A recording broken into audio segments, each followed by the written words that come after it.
believe in yourself beyond all doubts, because you'll have lots of doubts and people will impress upon you their doubts, and there'll be tons of non-believers, and you just can't, like, the less you let that idea overtake your mind, the better you'll be. So believe in yourself no matter what, and just keep pushing. That's the number one piece of advice I give to first time founders or anybody trying to do their own thing.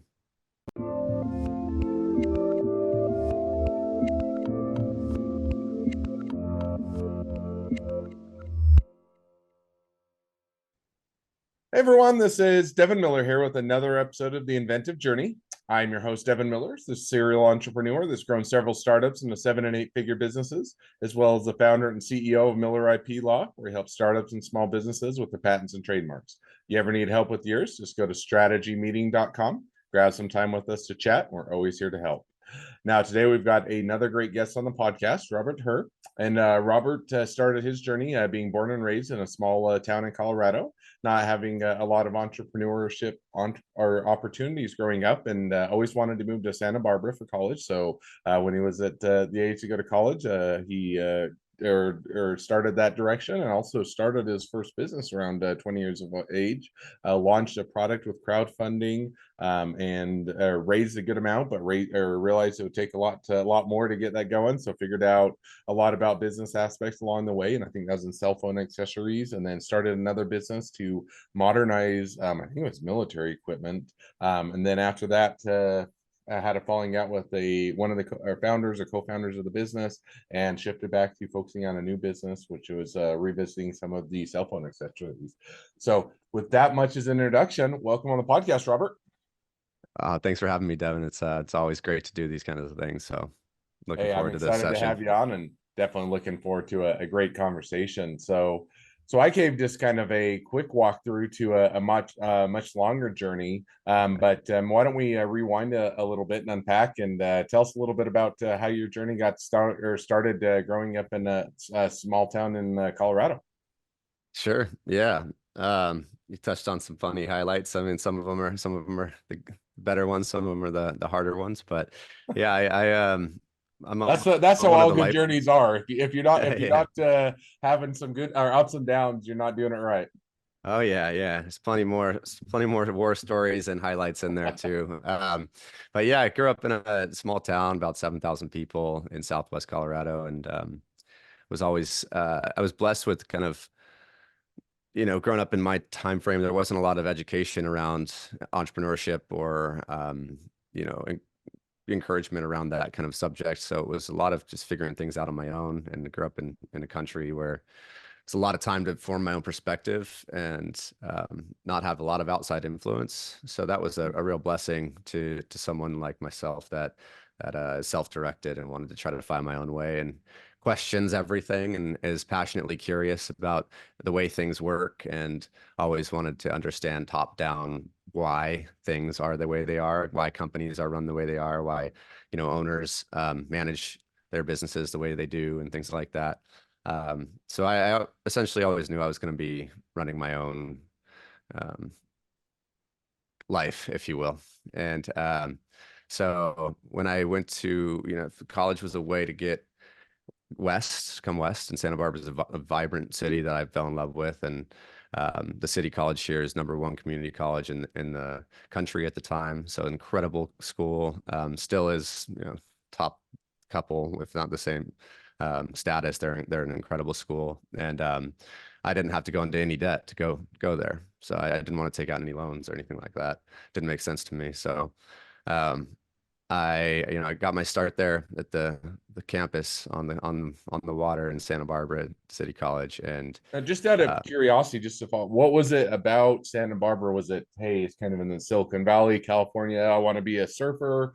I want to be a hippie. I want to be a Democrat. I don't know. I'm making it up. There yeah, could be yeah, yeah, but what kind of sure, gravitated you towards that? And it's a beautiful area. I've been there before. So by all means, I yeah, think it's awesome. But just, there's a lot of places throughout the country. What made you right. gravitate towards that?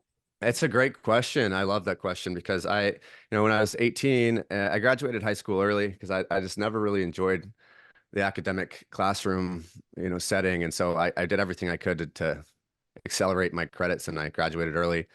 and before my class, my peers, and I was like, all right, what am I going to take this semester early? Took a semester to try to figure out where I wanted to go.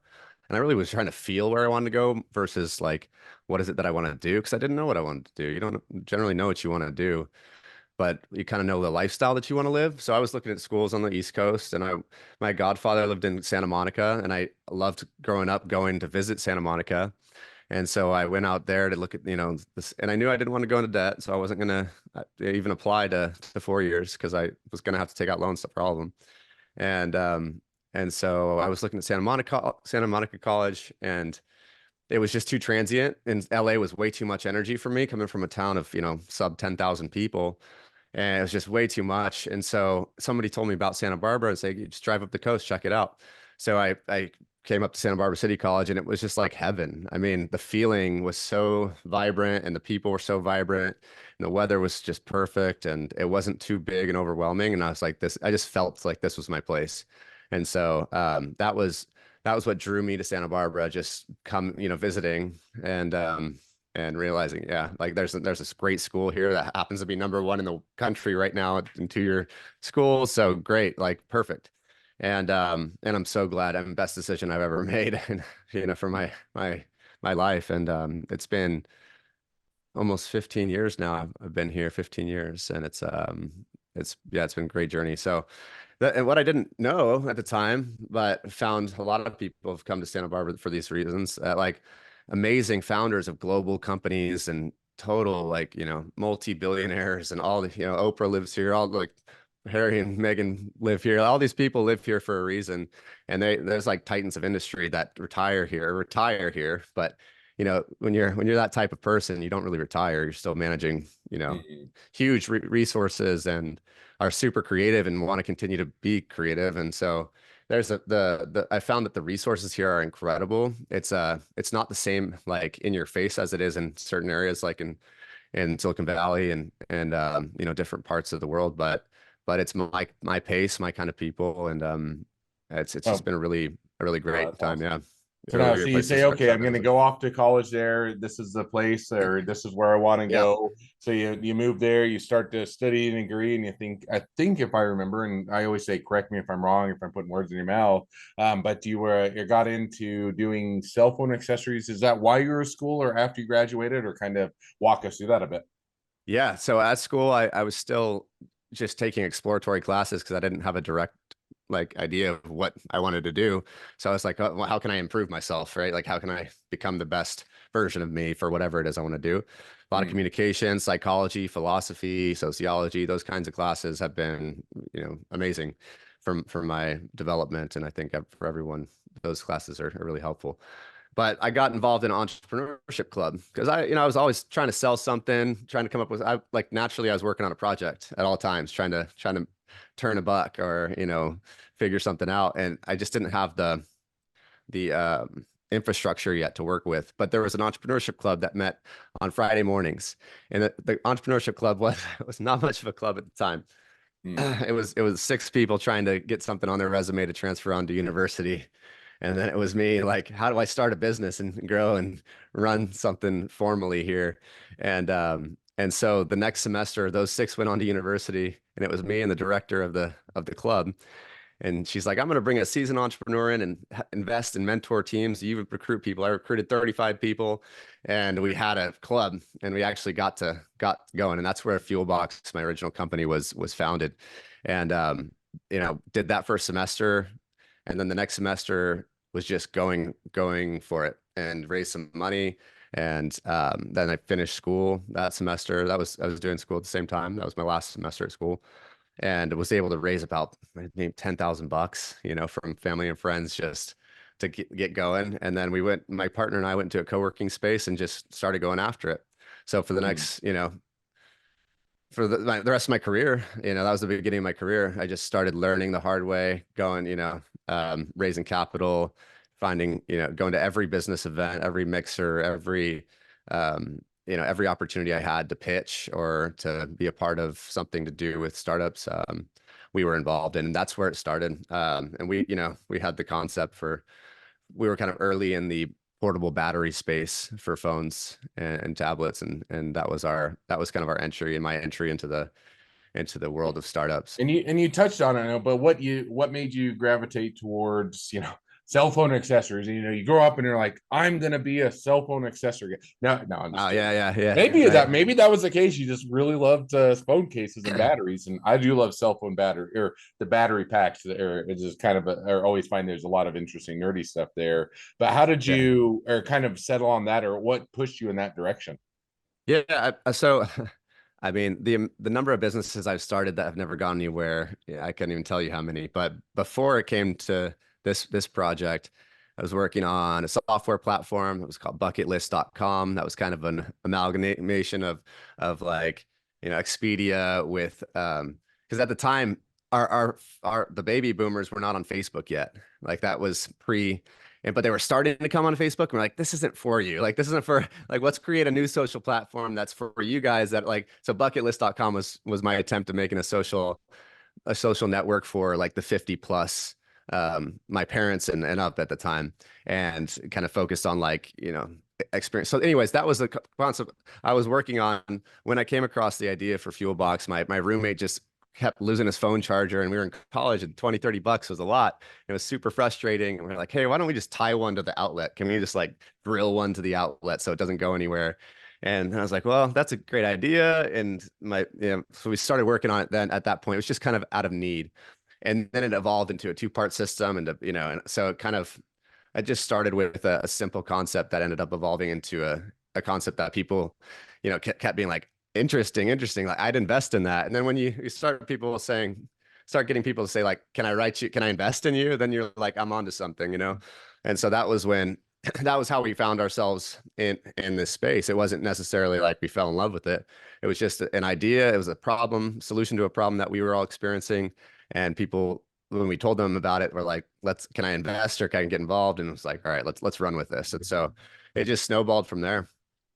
Oh, that's awesome. So that sounds like it was a great iteration and a lot of great opportunities. So you started out, you did that for a good period of time, doing that, and then I think at some point you switched directions or gears or expanded that into kind of modernizing military equipment. Is that right? Yeah, so I kind of like the snowball analogy because that was where it started, and then I found myself learning about manufacturing, production, design, startup, fundraising, startup development with team, et cetera. So, I'm still in this focus in this kind of mobile power or charging space, but that my knowledge and experience around startups started to really build, Hmm.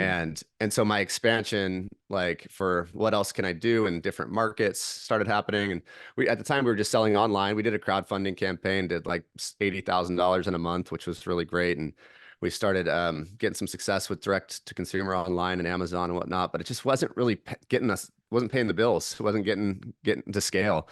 So we were like, well, we got to pivot. This is the next evolution. Like how can we sell a lot of these at a time?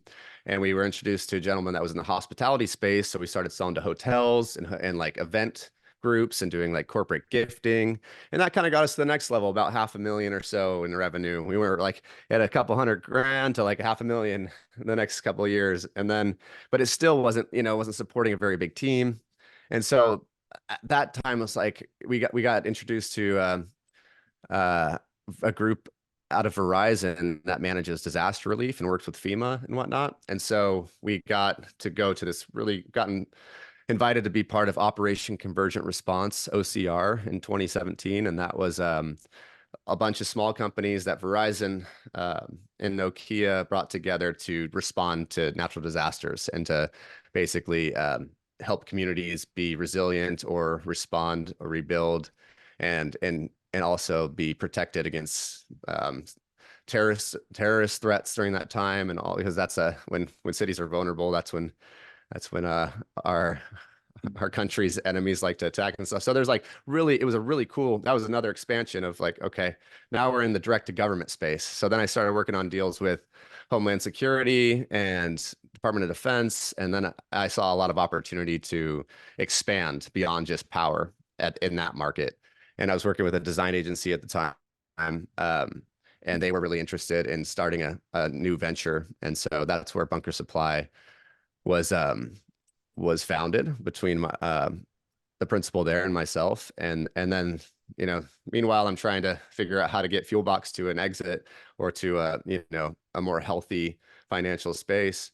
And so that was kind of we went through a crazy acquisition that went south after a year, and that was really hard. And then, COVID was happening, and we tried to merge. So then I started Bunker. We tried to merge Fuelbox into Bunker, and then that plan kind of didn't work out. But yeah, I got involved in doing a lot Now, more types of equipment Now I beyond want to power. ask just because, and maybe it's putting salt in the wound, which I don't want to do, but you say, you had a deal that was, with the business, and, naturally, if you're transitioning, you can split your time between businesses, but oftentimes it doesn't make sense, or you want to have a given focus for just one area. And so you don't want to, splitting your time is a difficult balance. So as you were doing that, what made or what was kind of the deal, or what made it go south, or was it, cold feet, or was it they didn't want to pay as much, or or they stole your idea and ran off with it, or what was it that kind of made that to go south, just out of curiosity? Yeah, I can get into that. You had a couple questions, I think, that was like, I think I had like five questions in there, but worst you can hit on business whichever one decision, that I had.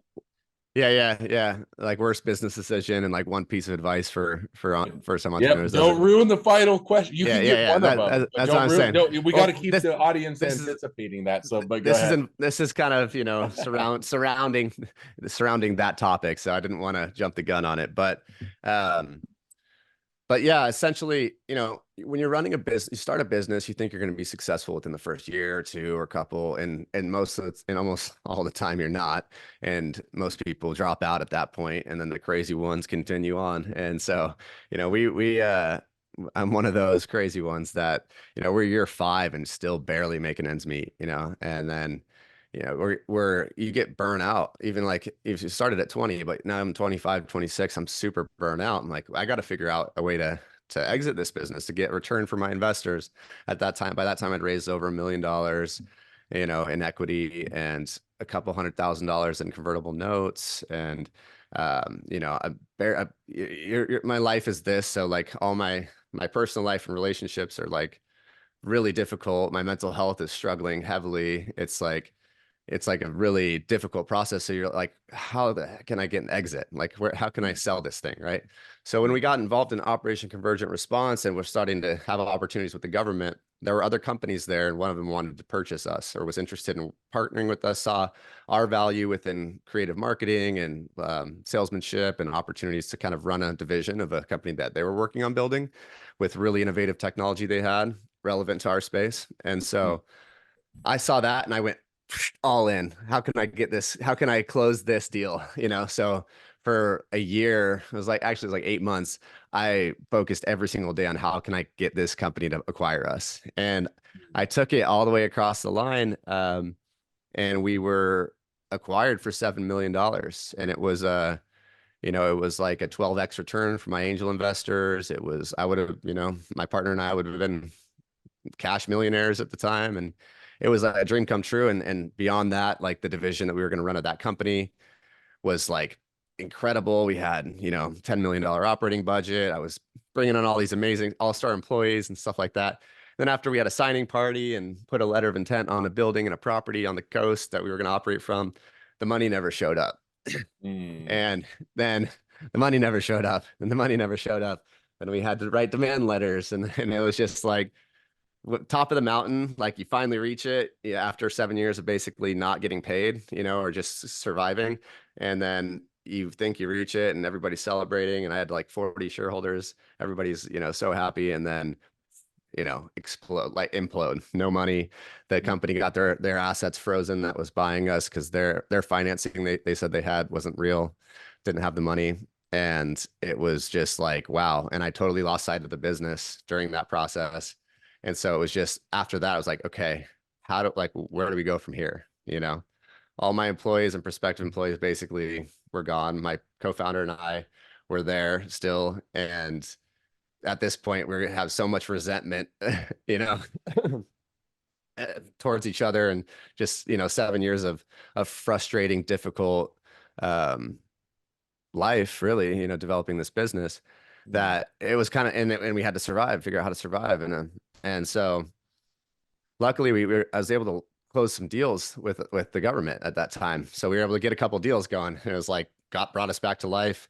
And I was only able to do that with the support of our design agency because they had support on the supply chain. And during that experience, I was like, there's more opportunities here, but we can't pay for them, you know? And then my the principal of the design agency was like, well, let's start another business. And so we started another business while that happened. And my thinking was, okay, let's do that. And then we can merge Fuel Box into Bunker Supply. And that'll be the power division, but all the ancillary, all the, other types of equipment will just be under the Bunker umbrella. And so and it started working out. Like it was, of course, like starting anything new, it takes like a year to get going. There was growing pains, and it was during COVID, during an election year. It was 2020. So, uh, if anybody that's done direct to government business is listening, you know that the sales cycle is extremely long. And then when it's election year, there's always issues. And then when it's a pandemic, it's unprecedented. So, anyways, it was difficult. But within the first year of official business, we were able to do over $1 million in sales, self-funded. We're netting a profit of a couple 100,000, and things were going really good. And it looked like within 3 years, the merger would have happened and everything would have been great. But my co-founders at, the sister company that I started decided they wanted to uh, renegotiate the profit share model within the companies within Fuelbox. And because Fuelbox contracts were the ones that really started Bunker, and Bunker helped facilitate and was able to realize the revenue, but most of it flowed through to Fuelbox. And so anyways, it was a painful kind of exit of that business, and that ended in tough, litigation and all kinds of stuff. It was a really difficult experience as well. But, ultimately both companies are still alive and running. So it wasn't like that was my strategy. It was just more of that's how the evolution um, occurred. We went from, so it was more out of necessity. I was like, this isn't like my forward thinking plan. It was like, hey, this is an opportunity for us to get this company to an exit still after such a terrible, fail of the exit that we thought we had. Here's an opportunity to start something else that'll support us in the meantime, keep us alive, and then exit a couple years later for a little less, but still would have been a success. But then that unfortunately crumbled. And so then it's like, all right, but from those deals that we did, Fuelbox still had capital. But I was so shredded emotionally through all this. And I had a daughter that was, born at 28 weeks. So it was just, that was a lot, and COVID was a lot. So it was just a very difficult time mentally, emotionally. And so, when the Bunker kind of dissolution, or, my exit from Bunker occurred, and I had some assets, still had some cash, about $1 million in Fuelbox, and trying to figure out, like, how do we do this? How can what's my purpose at this point? I really was looking at, like, what's my purpose here? And that's when the Empower Project was founded. So I saw the work that we did with Verizon and FEMA. We did some hurricane relief in 2017, and it was the best feeling, like the best value that I've ever been able to really offer, where we sent all of our battery packs. I think we had, like, I want to say it was like 1,800 battery packs. We sent them down to this community in Florida that was just decimated by Hurricane Irma. And all these people got battery packs when the grids are down, and they're like looking for their family. And it was like really, really at crisis time. So the stories that we got back from that were so heartfelt and valuable that I was like, I want to do more of that kind of work. I want to do more of, like, relief work, like helping people in their, like, in times of crisis. And with power, like, that's one of those essential needs, to be able to communicate and, respond and regroup during disasters. So that's what that was the one pillar, the mission that I founded the Empower Project on. And I was like, okay, well, like, how can we pay for that? Like, how can we send those units to those people for free? Like, how can we, we have these resilient solar battery packs with all these outputs, and this is like the tool, a great tool in that situation. We've got the flashlight built in. It's like, this is a really helpful tool when you're in a disastrous situation, but we don't want to have to sell these to those people. We want to give them to them for free, just have them ready to go. So that's where I kind of followed the Tom Shoe model, the one-to-one. So I designed an incredible product for like everyday use, which is this wireless charging system that you'll find at theempowerproject.com. And it's as modern and beautiful and functional, like the cutting edge in terms of its charging experience for our phones. And so for every one of those we send one of these for free to our relief partners. And that's kind of the Empower Project's ethos and how I got started. So that's what brings me here today. And the evolution continues the snowball continues to roll. No, that's awesome. And so, Yeah. and just revisiting this kind of one or follow up to that, which is, so you start, or when did you start that? You made the exit, dissolution, all the non fun stuff, which been there, done that, unfortunately. And I wouldn't wish it on Yeah. it. Well, maybe I would wish it on my enemy, but I wouldn't wish it on anybody I like. But as you're going through that, kind of what was the when did that found, or when did you start the current business, and kind of how long did it take to get off the ground?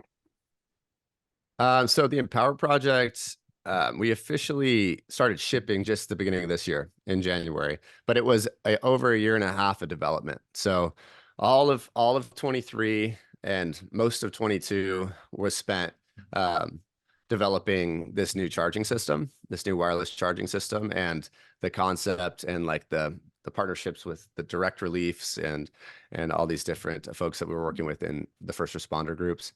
So it was about a year and a half, 18 months of development, and now we're launched, and the evolution continues. But we're almost 2 years in with the Empower Project.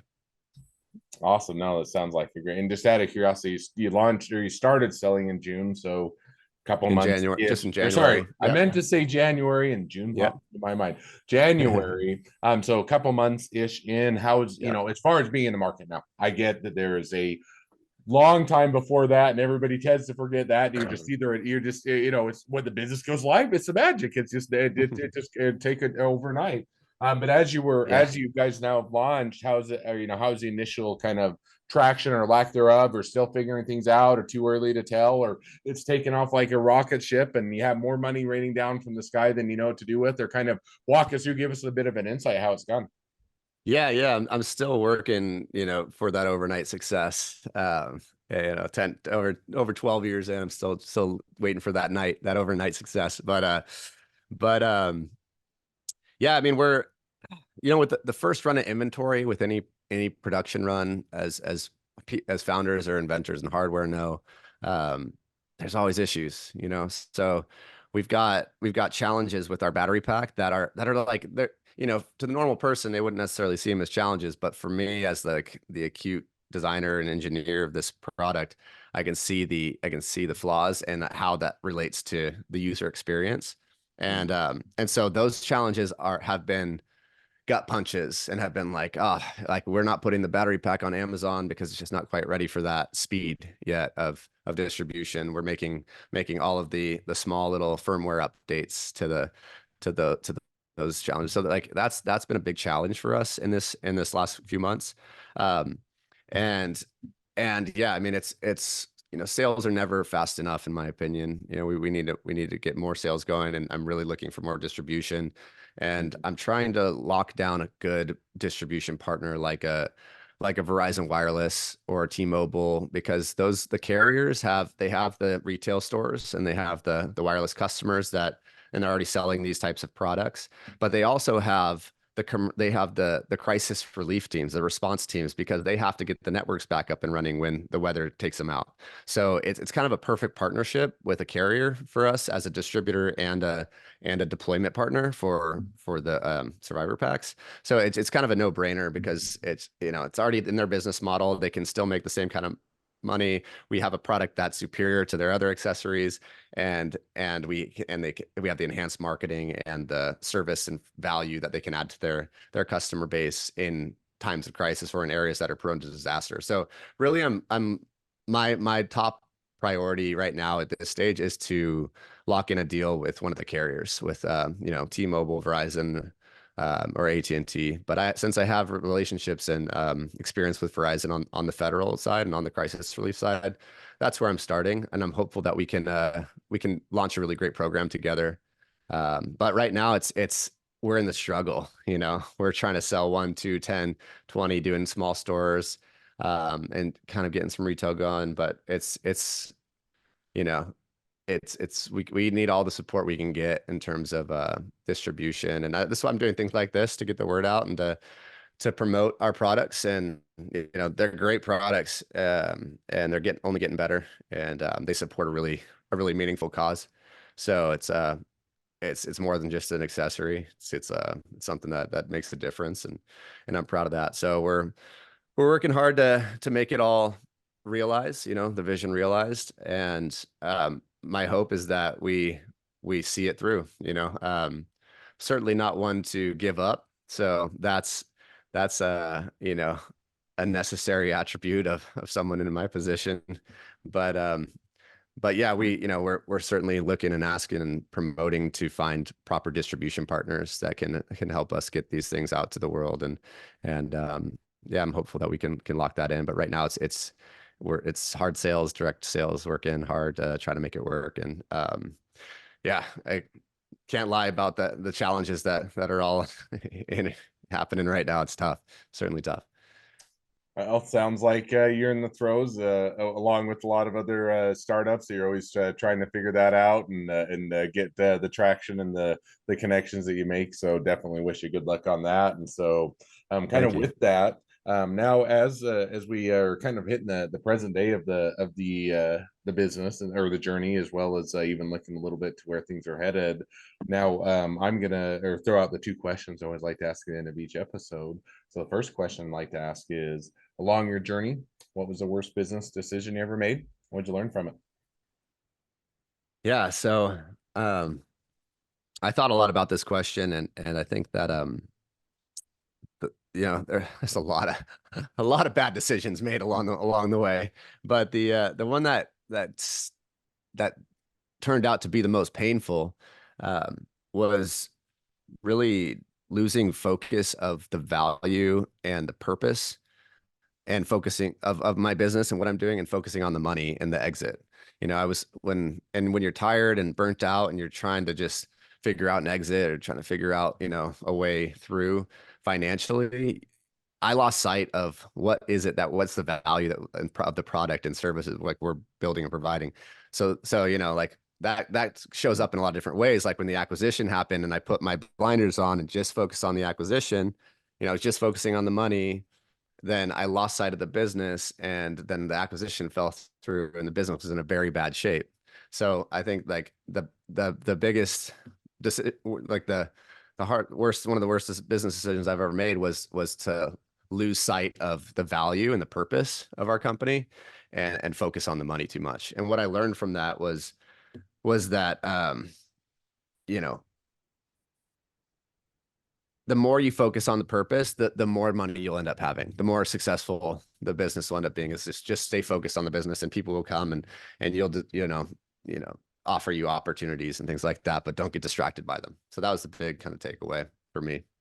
No, it makes perfect sense. That's always hard. You want to explore every avenue. You want to be able to, get that traction. You want to try and explore new things, and sometimes that's right for the business, and you have to be able to pivot or willing to pivot and expand. And yet sometimes you get ultra focused or you lose focus, and so it's always that balance of figuring out kind of what's right both for you personally as well as for the business. So definitely an understandable mistake to make, but also a great one to learn from. Yeah. Second question now that I'd like to ask you. So now if you're talking to somebody that's just getting into a startup or a small business, what would be the one piece of advice you give them? Believe in yourself beyond all doubts, because you'll have lots of doubts, and people will impress upon you their doubts, and there'll be tons of non-believers, and you just can't, like, the less you let that idea overtake your mind, the better you'll be. So believe in yourself no matter what, and just keep pushing. That's the number one piece of advice I give to first time founders or anybody trying to do their own thing. No, that's awesome. I definitely think that's a great piece of advice, great takeaway, and some great words of wisdom. So with that, kind of now as we do wrap up the episode, if people want to reach out to you, they want to be a customer, they want to be a client, they want to be an employee, they want to be an investor, they want to be your next best friend, any or all of the above. What's the best way to reach out to you, contact you, find out more? So our website's theempowerproject.com. All of our social handles are the Empower Project Global. So you can reach us directly through any of those platforms, and I hope I hear from some folks. So yeah. Well, I hope you hear from some folks too, and if nothing else, make a new best friend. So awesome. Well, definitely appreciate your sharing your journey. And with that, now as we wrap up the episode, if there's anybody out there in the audience that'd like to be guests on the podcast, we'd love to have you. So just go to inventiveguest.com, apply to be on the show. A couple more things as listeners, make sure to click share, subscribe, leave us a review. Helps us to reach even more startups and small businesses to help them along their journey to success. And on that note, if along your journey you ever need help with patents or trademarks or anything else with your startup or your small business, just go to strategymeeting.com, grab some time with us to chat, and we're always here to help. Well, thank you again, Awesome. Robert, for coming on the podcast, and wish the next leg of your journey even better than the last. Thank you, Devin. It was a pleasure. Take care.